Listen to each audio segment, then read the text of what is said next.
Bhagavad Gita Adhyay 8, which is the 8th chapter of the Bhagavad Gita, a sacred Hindu scripture.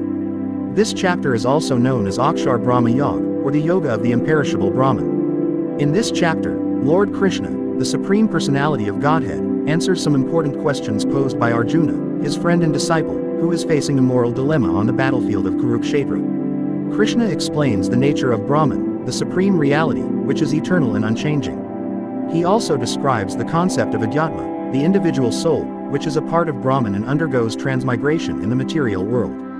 He further clarifies the meaning of karma, the law of action and reaction, which determines the destiny of the soul according to its deeds. He also reveals the terms Adhibhuta, Adhidaiva, and Adhiyajna, which refer to the perishable objects, the celestial gods, and the Lord of Sacrifice, respectively. The main theme of this chapter is to emphasize the importance of remembering Krishna at the time of death, which is the ultimate goal of human life. Krishna assures Arjuna that whoever thinks of him at the moment of death, with devotion and concentration, will attain his supreme abode, which is beyond the cycle of birth and death.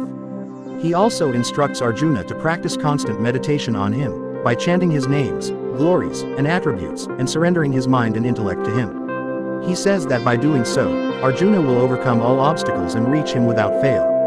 Krishna also describes the two paths that the soul can follow after death, the path of light and the path of darkness.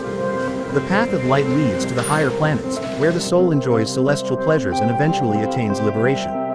The path of darkness leads to the lower planets, where the soul suffers various miseries and remains bound in the cycle of samsara. Krishna states that only those who worship him with exclusive devotion can transcend these paths and reach his eternal abode, which is never destroyed even when the entire creation is annihilated. This chapter of the Bhagavad Gita contains 28 verses, which are full of profound wisdom and spiritual insight. It is one of the most popular and widely studied chapters of the scripture, as it offers practical guidance on how to live a meaningful and successful life, and how to prepare for the inevitable moment of death. It also reveals the sublime nature of Krishna, who is the source of everything, the controller of everything, and the ultimate destination of everything. I hope you enjoyed this brief introduction to Bhagavad Gita Adhyay 8. If you have any questions or comments, please feel free to ask me. Thank you for your attention. Follow for more Top 10 Creator Zone.